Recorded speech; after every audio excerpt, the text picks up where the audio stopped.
नमस्कार, मैं हूं आपके साथ मानवी ठाकुर। आइए बढ़ते हैं आज की खास खबर की ओर।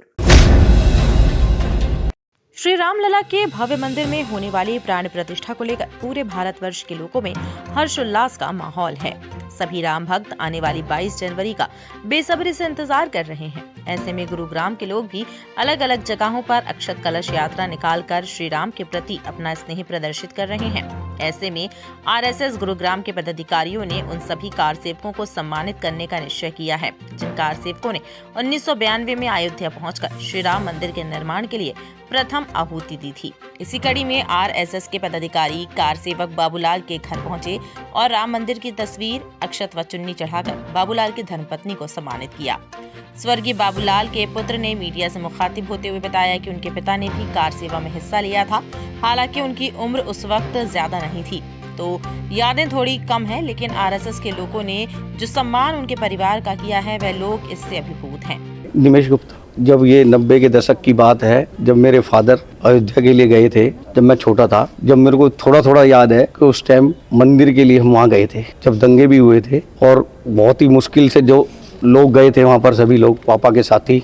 बस उस समय इतना याद है कि जान बचा के अपने आए थे। और आज जो ये कार्य पूरा हो रहा है राम मंदिर बनने का, इससे हमारे बाबूजी की आत्मा को शांति मिलेगी। और हम भी यही आशा करते हैं, सभी लोग जितने भी हमारे साथी हैं, संगी हैं, इतना खुशी उनको प्रति हो रही है कि हम बयान नहीं कर सकते। जो मंदिर हमारा ये बन रहा है, ये हमारे पूरे हिंदुस्तान के लिए गर्व की बात है और आने वाला समय भी हमारा बढ़िया रहेगा। हम भी यही आशा करते हैं। हमारे राम मंदिर जो हमारे बताते हैं कि हमारे राम जी जहाँ पर जिनका जन्म हुआ, आज हम ये सोचकर बहुत उत्साहित हैं कि हमारा मंदिर बन रहा है। हमारे पिताजी 2022 में जनवरी में ही 22 तारीख को 24 तारीख को इन्होंने जो हमारे को सम्मानित करा है, हम बयान नहीं कर सकते। जो हमारा इतना ख्याल रखते हैं, बस इसके लिए हमारे पास शब्द नहीं है।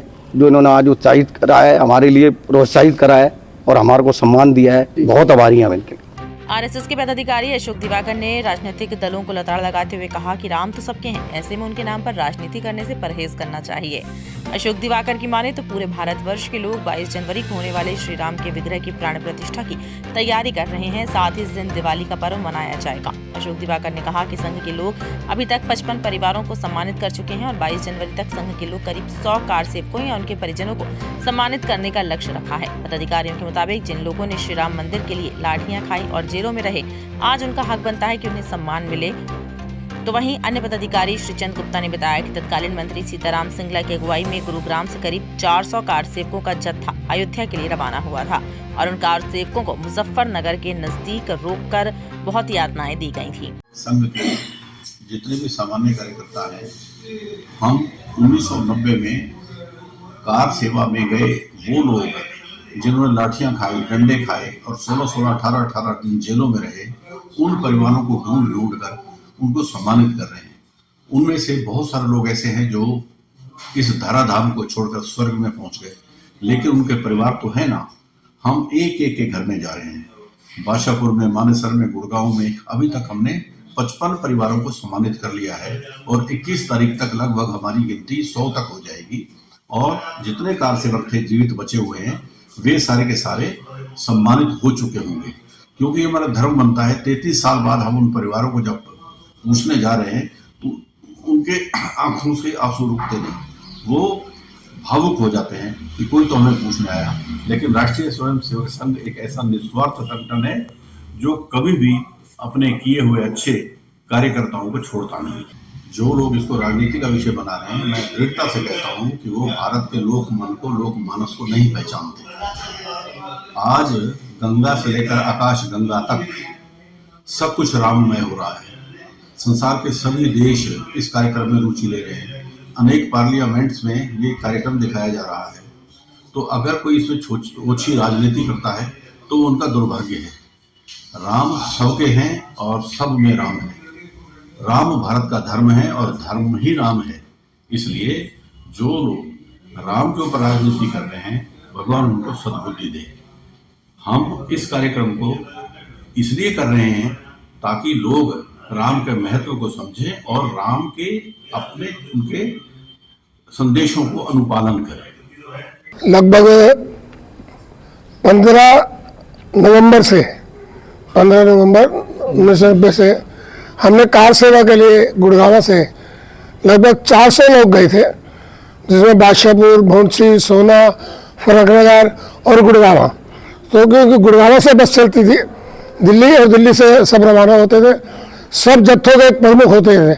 आज बाबूलाल गुप्ता जी के घर आए हुए, इनके प्रमुख सीताराम जी सिंगला जो हमारे मंत्री रहे हरियाणा सरकार में, इस जत्थे के साथ गए थे। और इस पूरे जत्थे को इनके मुजफ्फरनगर में रेल से गए थे, पकड़ लिया था, और लगभग 18 दिन उनको वहीं पे जेल में रखा। पुलिस वालों ने जब तक यात्रा तो नहीं की, लेकिन यात्रा देने में कसर भी नहीं छोड़ते थे। जितने कार सेवा जो अयोध्या पहुंच चुके थे, हमारे बहुत ऐसे कार्यकर्ता हैं जिनको हमें पता कि वहाँ से वो गुम्बद पे चढ़े थे, ईंट वीट भी लेकर आ गए थे। वहाँ पर हमें अपने रामलला का मंदिर जो था उस स्थान को पवित्र करा था। पूरी मतलब इस योजना से कुछ लोग गए थे कि आज हमें रामलला का स्थान जो है पूरा पवित्र करना है, और जो गंद भाव बचा था बाबर के टाइम में उसको विध्वंस करके वो शिखर पर चढ़कर एक एक ईंट अपने लेकर अपने घर में मंदिरों की तरह सजा रहे थे। कार सेवकों के परिवारों को सम्मानित करने का फैसला सराहनीय है, क्योंकि इन लोगों ने कहीं न कहीं अपना योगदान राम मंदिर की स्थापना के लिए दिया था। ऐसे में ये परिवार जहां एक ओर खुश है तो वहीं दूसरी तरफ भावुकता भी उनके चेहरे पर